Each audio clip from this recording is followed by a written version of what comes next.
کیا کمنٹ ہے؟ آپ 1% بھی نہیں ہیں جماعت اسلامی کے، آپ وہاں بھی صرف فتنہ پرست ہیں اور آپ کا کوئی کام نہیں ہوتا. ہندوستان میں توحید کی دعوت سب سے مضبوط بلند کرنے والی جماعت اہل حدیث الحمدللہ. یہاں جتنی دین کے نام پہ رسومات تھے، رواج تھے، سب کو الحمدللہ جڑ سے اکھاڑ کے پھینکنے کا سعادت اللہ رب العالمین نے اہل حدیث کو عطا فرمائی ہے.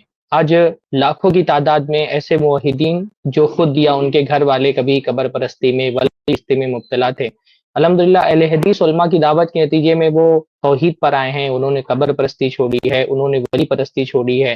تو یہ کیا ہے؟ یہ دین کی دعوت نہیں ہے، یہ فتنہ پرستی ہے. ایک آدمی کو قبر پرستی سے نکال کر کے توحید پر لے کے آنا یہ فتنہ پرستی ہے. ایک آدمی کو بدعتوں سے نکال کے سنت کی اتباع میں لانا یہ فتنہ ہے. اگر یہ فتنہ ہے تو الحمدللہ ہم کو خوشی ہے کہ ہم فتنہ پرور ہیں. اگر آپ ایک آدمی کو شرک اور قبر پرستی سے توحید پر لانے کو فتنہ سمجھتے ہیں تو ہم کو پھر کی ہم فتنہ ہے.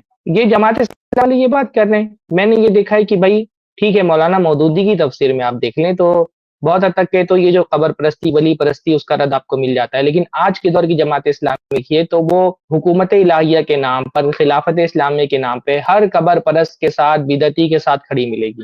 کسی نہ کسی طور پہ آپ دیکھیں وہ کبھی جو ہے وہ جا کر کے قبروں پہ چادر چڑھا رہے ہیں، مزاروں پہ جا کر کے مانگ رہے ہیں، تو کبھی ہمارے یہاں عمرہ میں عید میلاد کا جلوس نکلتا ہے وہاں پر آ کر کے وہ بلڈ ڈونیشن کوئی کر پاتے تو بلڈ ڈونیشن کا کیمپ لگاتے ہیں.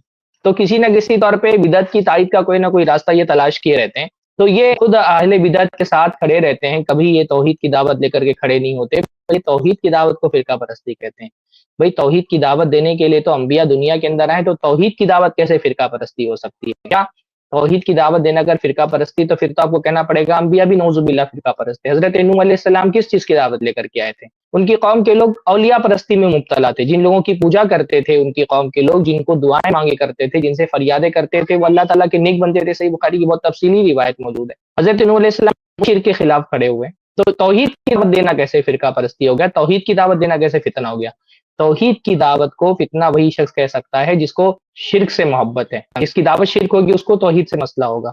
الحمدللہ توحید کی دعوت اہل حدیث کا امتیاز ہے. بلکہ توحید لفظ سنا جاتا ہے، آپ دیکھیں کون سی جماعت ہے جو توحید کو اپنی دعوت کا عنوان بناتی ہے؟ صرف اہل حدیث توحید کو اپنی دعوت کا عنوان بناتے ہیں. الحمدللہ ان کا مرکزی موضوع توحید ہے، ان کا سب سے بڑا ٹاپک توحید ہے. یہ جھوٹ بولا جاتا ہے اہل حدیثوں پر کہ اہل حدیث جو ہے وہ فروعی مسائل پر صرف گفتگو کرتے ہیں. اہل حدیث تو الحمدللہ توحید کی دعوت دیتے ہیں، اتباع سنت کی دعوت دیتے ہیں، بدعتوں کے خلاف کھڑے ہوتے ہیں، اللہ اس کے رسول صلی اللہ علیہ وسلم کی طرف بلاتے ہیں. الحمدللہ اب اللہ اس کے رسول کی دعوت آپ کو اگر فتنہ لگتی ہے تو آپ کو اپنے دماغ کا علاج کرنا چاہیے. بالکل صحیح شیخ، جزاک اللہ خیر، بہت بہترین.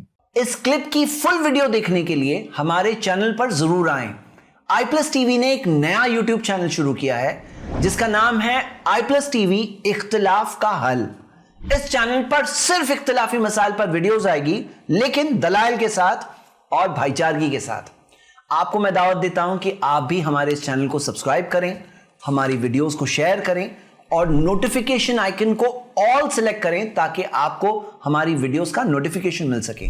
جزاک اللہ خیر، والسلام علیکم ورحمۃ اللہ.